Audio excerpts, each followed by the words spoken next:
What is good, fellow comic fans out there? M.V.K here, back again. It is M.V.K. Also, you can call me by my real given name, Christopher Bennett.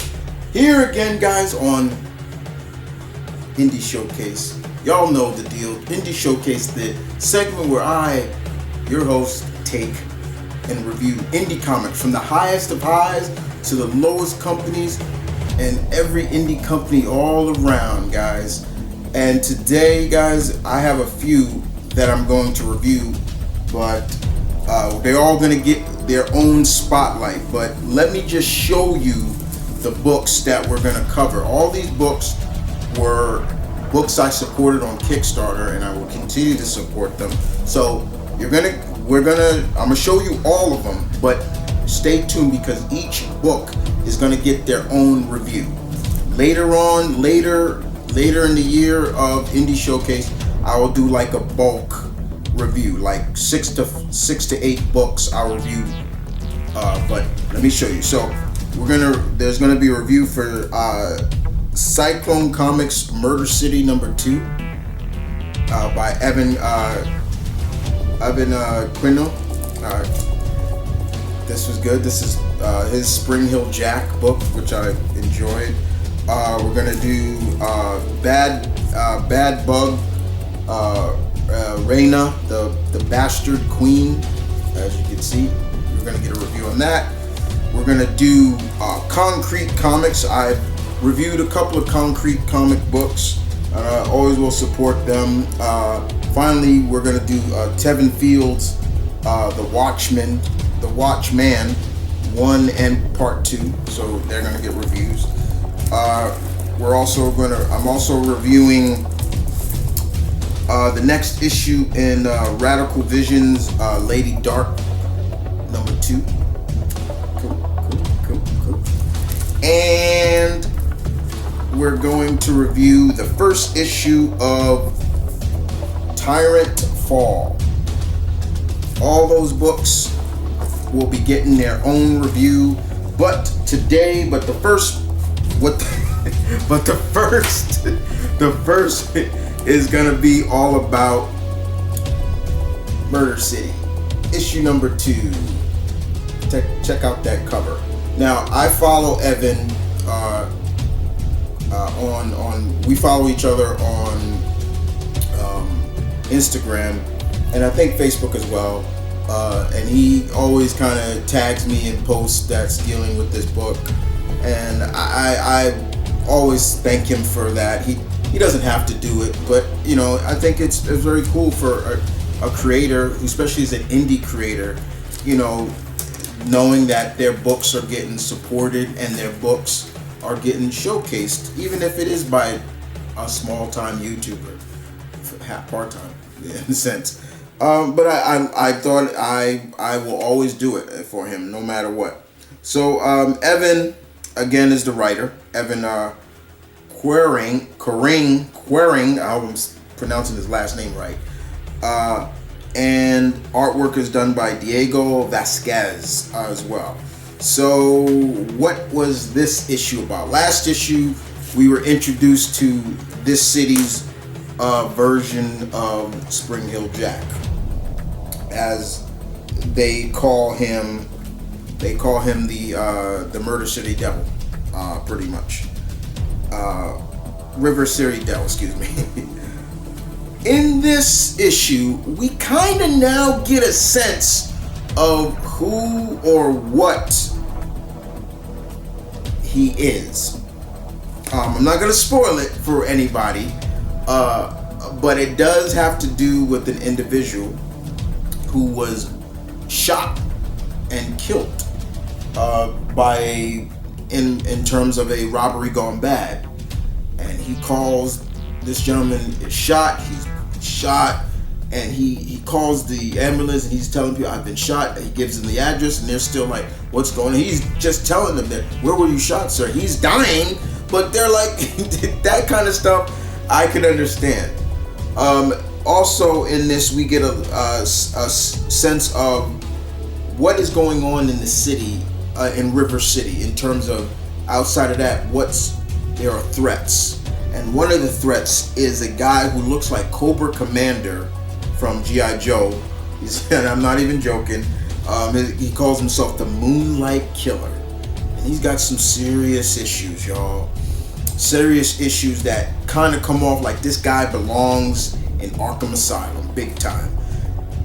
But we also see that the devil is on his trail. And does the devil get to him? Oh yeah, he does. And the devil is a defender for the innocent, but his form of justice is retribution by any means necessary. That's the best way I can describe it. He doesn't pull his punches. He can jump very high. He actually shoots flames out of his mouth, which is really cool. I was like, okay, that's cool, and things like that.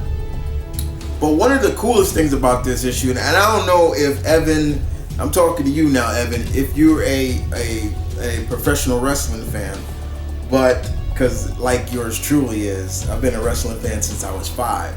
And there's a scene in the morgue of the hospital in this scene in a hospital morgue, and these guys are talking about professional wrestlers that work for WWF or /WWE back in the day, and how some of them never got a championship run or should have had a longer run. They were talking about Roddy Piper, Kurt Hennig, Mr. Perfect, Ravishing Rick Rude, all these people that I love. And I'm like, no, he didn't write that in there. I thought that was so cool. And what is even cool is you see that one of the characters in it is wearing a Roddy Piper shirt. I was like, so rest in peace to a lot of those guys that I just mentioned. So that was really cool. I wonder, was that thrown in intentionally, or he was just like, that's just his way of Evan showing like, yeah, I'm a wrestling fan, so let me just drop some legends in there. But while the devil is dealing with the Moonlight Killer, he deals with another threat in the city. A guy who has been kidnapping women and calls himself Pluto, like the god Pluto, the Roman god Pluto, god of the underworld. I believe Pluto's the god of the underworld in Roman mythology. But yeah, and he deals with him, and then all of a sudden, now we get a new player. It's like Evan is just he's playing chess. He's playing chess, you know what I'm saying? He's playing chess and introducing new players into his world. And I like that. I really do. I like that. Because by the end of the issue, we are introduced to another character by the name of the Midnight Angel. And look at the size of this mofo. He is big. And he believes that is the one responsible for the deaths of the women and everything like that. And I love the line where he says it. He says, you're an idiot. He says, time to atone for your sins, you bastard. And resistance will not be tolerated. And I love where he just smiles and he says, angel versus devil, huh? Very well. Let's dance. I'm like, I know where you got that. That's another line that I could pick that from. But this is a good issue. I can't wait for the Kickstarter for the issue 3 to come up, because Evan, I will be supporting that as always. This was good. It is mature. It's mature once again, like I said in the first issue. It's very mature. This is very mature. A lot of explicit language. They don't pull punches in terms of the gore,